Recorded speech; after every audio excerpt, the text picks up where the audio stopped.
Bonjour à toutes et à tous. Je vais juste rajouter deux, trois petits mots. Léo Walter, député des Alpes de Haute-Provence.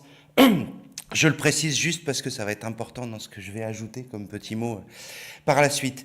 D'abord dire effectivement que cette proposition de loi me semble absolument essentielle dans un contexte de difficulté de recrutement pour l'éducation nationale, parce que c'est une proposition de loi, Rodrigo l'a très bien dit tout à l'heure, qui s'inscrit dans le long terme. Et on a un problème quand même avec ce gouvernement, et en particulier à l'éducation nationale depuis 6 ans maintenant, c'est le manque absolu de long terme, ce qui fait qu'on se retrouve à courir ensuite derrière, et donc on ne répond pas non plus au court terme. Là, je viens de lire l'interview de Pape Ndiaye dans Le Monde, qui se félicite qu'à la rentrée, il y ait de nouveau énormément de contractuels qui puissent être recrutés, et qui se félicite, c'est incroyable, il dit 87% de ces contractuels qui vont être recrutés à la rentrée étaient déjà contractuels cette année, donc c'est magnifique, ils ont une expérience professionnelle, ce sont des gens extrêmement compétents.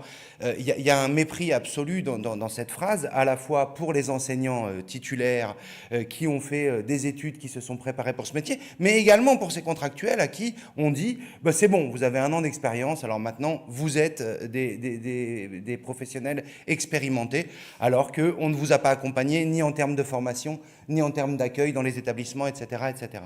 Ça, c'est le premier point sur lequel je voulais insister.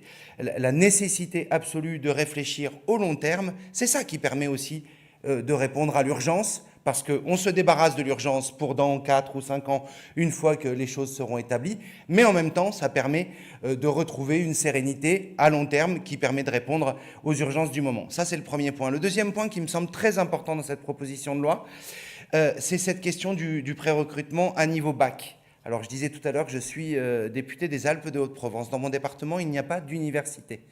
On en parlait l'autre jour quand on a présenté la proposition de loi sur Parcoursup.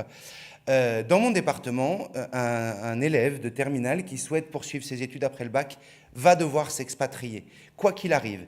Et donc, on imagine bien que ça élimine d'autant un certain nombre d'élèves de classes plus populaires ou avec une famille moins encadrante, moins capable aussi peut-être financièrement d'accompagner cet effort-là. Or, il se trouve que dans mon département, comme dans tous les départements de France, il y a un INSPE, un IEFM, je préfère ce terme-là, voire une école normale, si on veut remonter encore un peu plus en amont.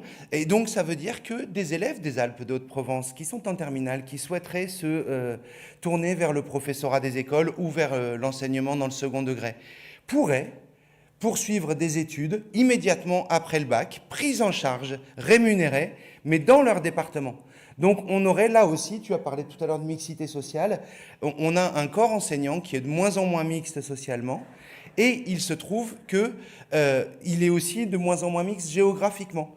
Parce que les élèves de mon département qui souhaitent poursuivre des études supérieures, encore une fois, sont obligés de s'expatrier. Donc ça me semble une mesure de bon sens qui permettrait à toutes et à tous de poursuivre des études après le bac et de se tourner vers le professorat sans renoncer à rien. Le dernier point sur lequel je voulais venir, c'est que cette proposition de loi, elle s'inscrit dans un cadre qui est celui de la préparation de la rentrée prochaine.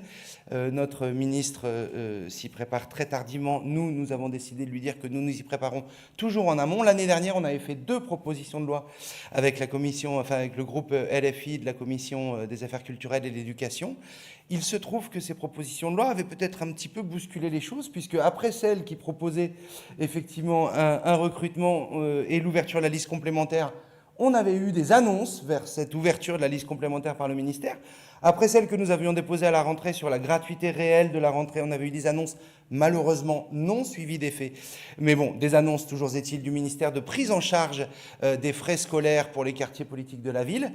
Eh bien, aujourd'hui, au moment où nous déposons cette proposition de loi, Pape Ndiaye annonce dans Le Monde qu'il est favorable à un recrutement à Bac+3 rémunéré sur 2 ans. Donc, écoutez, je vais prendre ça comme un bon augure et on va penser que c'est notre proposition de loi qui l'a poussé à faire ça. Alors après, je pose quand même une clause de méfiance On sait bien quelles sont les annonces et de quoi elles sont suivies, mais on sait surtout aussi comment sont rémunérés à l'heure actuelle les stagiaires professeurs des écoles ou les stagiaires enseignants du second degré, c'est-à-dire extrêmement mal, et avec des obligations de service en face qui font d'eux non pas des stagiaires en formation, mais des remplaçants ou des forces d'appoint des professeurs titulaires, ce qui est un scandale. Quand on est en formation, on doit être formé et payé pour cette formation. C'est ce que nous proposons à travers cette proposition de loi, qui sera complétée d'ici une dizaine de jours par une autre proposition de loi de la Commission des affaires culturelles et de l'éducation LFI-NUPES sur le remplacement des professeurs. On y reviendra. Je vous remercie.